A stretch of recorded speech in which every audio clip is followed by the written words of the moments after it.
Le premier centre d'accueil pour auteurs de violences conjugales dresse un bilan provisoire. Ouvert depuis le mois de décembre, la structure accueille 8 personnes en attente de leur jugement. Le séjour peut aller jusqu'à 6 mois, et ce dans le but d'éviter que la victime parte du domicile. Le changement doit être apporté par l'auteur. Et c'est l'auteur qui doit changer. La victime, elle, est victime.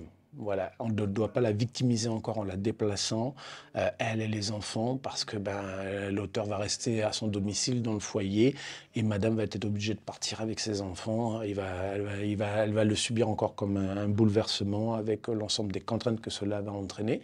Donc on a décidé d'approcher la problématique par l'axe de l'auteur. Pourquoi? Parce que cet auteur-là, si demain il ne change pas, parce que même si intervient une peine à un moment donné pour sanctionner un passage à l'acte, l'auteur, s'il n'a pas été pris en charge, soigné, accompagné, il récidivera. La violence conjugale a des racines. Durant ce temps, les auteurs de violences conjugales sont suivis par des professionnels, un accompagnement pluridisciplinaire. C'est un accompagnement psychologique, addictologique aussi, en se basant sur des partenariats que nous avons avec le relais de la province sud, notamment pour l'accompagnement auprès des travailleurs sociaux et surtout psychologiques, et l'intégration donc, de nos placés ici de l'établissement au sein des groupes de parole. Le centre pour auteurs de violences conjugales a une capacité de 10 places. Elles sont intégrées après une étude du dossier.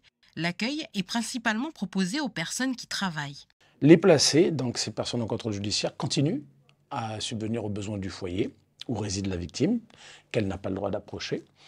Et donc, pour cela, elle participe encore au paiement du loyer, des différents frais pour la victime et les enfants. Mais la personne aussi placée ici, donc au CPVIS, doit aussi participer à son placement ici, puisque rien n'est gratuit.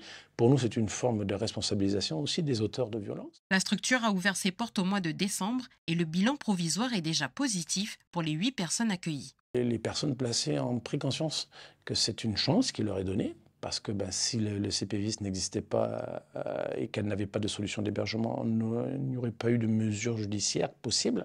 Donc ça aurait été pour elle synonyme d'incarcération.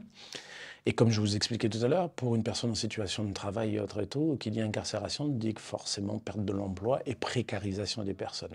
Je pense que dans le contexte actuel, il faut vraiment favoriser et surtout sécuriser au maximum les personnes et leur emploi.